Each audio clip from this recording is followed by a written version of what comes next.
Assalamualaikum warahmatullahi wabarakatuh. Saya Dewan Nurmi Utada, saya mahasiswa Ekonomi Syariah kelas F semester 6. Di sini saya akan menjelaskan tentang aspek ekonomi dan sosial. Yang pertama dan yang kedua, saya akan menjelaskan tentang aspek dampak mengenai lingkungan. Baiklah, yang pertama saya akan menjelaskan tentang aspek ekonomi dan sosial. Setiap usaha dijalankan akan memberikan dampak positif dan dampak negatif bagi berbagai pihak.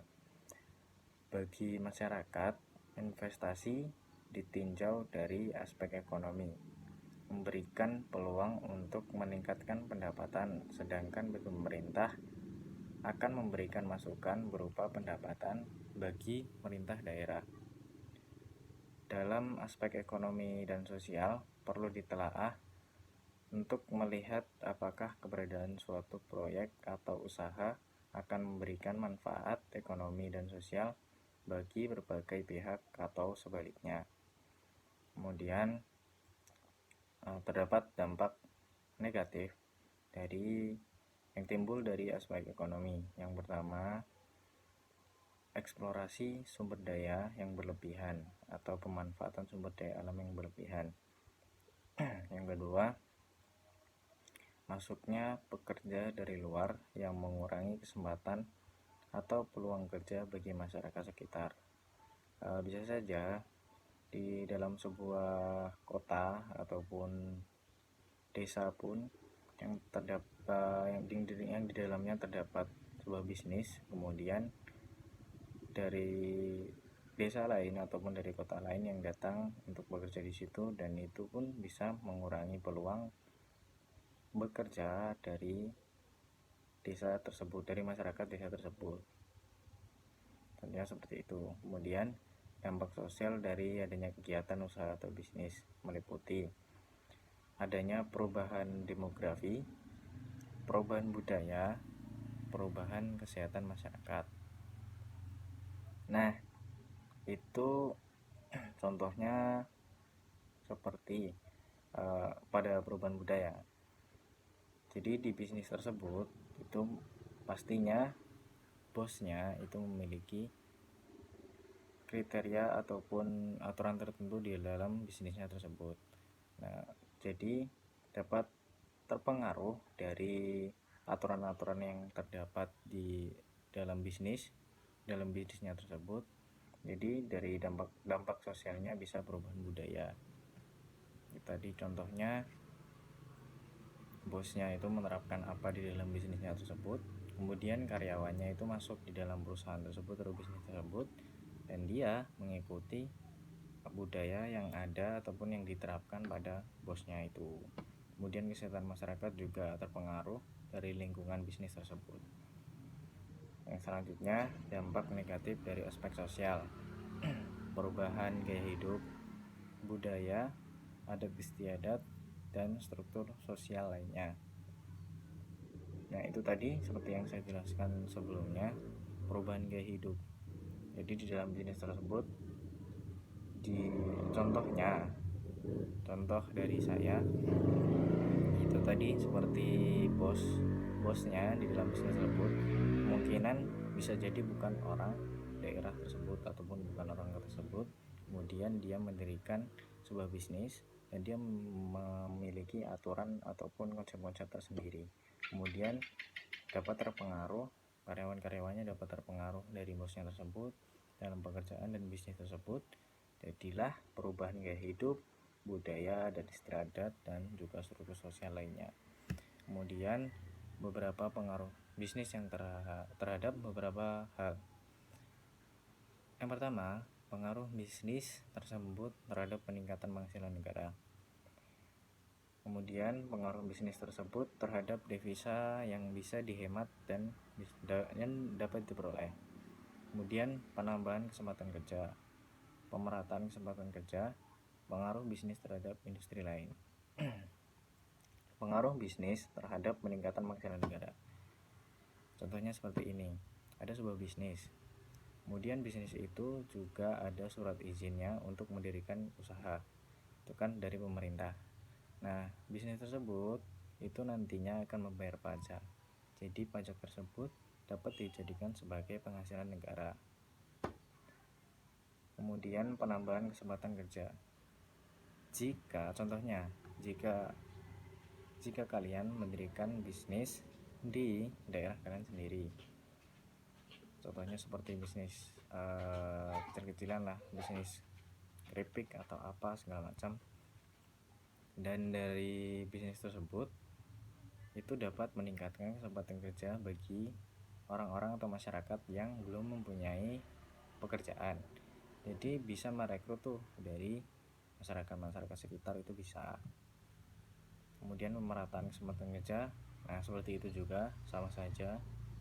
Jadi nantinya ketika kalian mendirikan sebuah bisnis, itu dapat menjadikan pemerataan kesempatan kerja, karena semakin besar usaha kalian atau bisnis kalian yang kalian buat di desa kalian, nantinya ketika kalian sudah besar pastikan membutuhkan tenaga kerja lagi. Nah, bagi masyarakat lain itu dapat dijadikan sebagai kesempatan kerja. Kemudian pengaruh bisnis terhadap industri lain. Ya, bisnis kalian itu nantinya bisa tuh berpengaruh bagi industri lain. Contohnya, kalian perusahaan keripik tempe, misal itu perusahaan kecil-kecilan. Jadi industri lain itu yang jualan tempe itu kan nanti pastinya memberikan dampak positif dari industri yang membuat tempe tadi itu bisnis kalian. Nah, di situ pengaruhnya itu pengaruh baik. Contohnya seperti itu. Kemudian yang selanjutnya saya akan menjelaskan tentang aspek mengenai dampak lingkungan. Analisis mengenai dampak lingkungan hidup atau disingkat AMDAL adalah suatu proses studi formal yang dipergunakan untuk memperkirakan dampak terhadap lingkungan oleh rencana kegiatan proyek yang bertujuan memastikan adanya masalah dampak lingkungan yang perlu dianalisis pada pertimbangan bagi pembuatan keputusan. Nah, AMDAL itu, analisis mengenai dampak lingkungan itu dibuat untuk menganalisis. Jadi ketika kalian ingin mendirikan sebuah bisnis, kalian menganalisis dampak lingkungan yang terjadi itu apa dari bisnis kalian tersebut. Kemudian mempertimbangkan bagaimana mengatasi permasalahan tersebut. Misalnya kalian membuat perusahaan tahu, itu kan pasti ada limbahnya. Nah, itu kan nantinya bisa dipertimbangkan dari analisis dampak lingkungan tersebut. Dampaknya tuh seperti apa terhadap lingkungan. Kemudian kita sebagai pendiri bisnis itu buat keputusannya itu juga enak. Nanti gimana nih limbahnya mau dibuang kemana, seperti itu. Nah, AMDAL ini sudah dikembangkan oleh beberapa negara maju sejak 1970 dengan nama Environmental Impact Analysis atau Environment Impact Assessment atau disingkat ETA. AMDAL diperlukan untuk melakukan studi kelayakan bisnis dengan alasan yang pertama karena undang-undang dan peraturan pemerintah. Yang kedua, agar kualitas lingkungan tidak rusak dengan beroperasinya proyek-proyek industri. Nah, jadi AMDAL ini sudah ditetapkan oleh undang-undang dan juga peraturan pemerintah. Jadi ketika kita ingin membuat sebuah bisnis apapun itu, kita pasti harus membuat AMDAL, analisis mengenai dampak lingkungan tersebut. Kemudian karena berpengaruh terhadap lingkungan, jadinya agar kualitas lingkungannya tidak rusak, itu tentunya dari proyek-proyek industri pasti harus membuat ini. Kemudian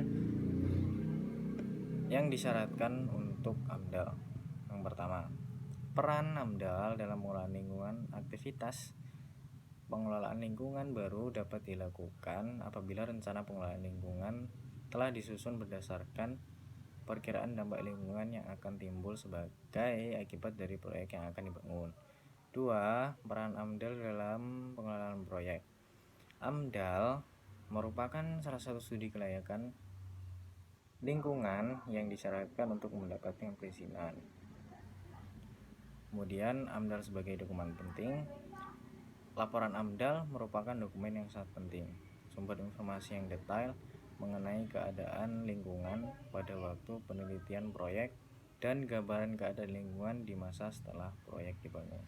Jadi AMDAL ini sangat penting ya bagi sebuah bisnis yang akan didirikan. Contohnya kita mau membuat bisnis itu harus membuat AMDAL karena sudah ditentukan oleh undang-undang dan juga peraturan pemerintah. Jadi AMDAL ini sudah menjadi hal yang wajib untuk kita membuat sebuah bisnis. Kemudian juga sudah sebagai dokumen penting karena AMDAL ini dalam studi kelayakan bisnis perlu diperiksa. Karena untuk mengecek sumber informasi yang detail dari perusahaan kita, kemudian gimana sih dampaknya perusahaan kita itu terhadap lingkungannya, atau apakah layak untuk dibuat sebuah bisnis ataupun tidak. Jadi seperti itu.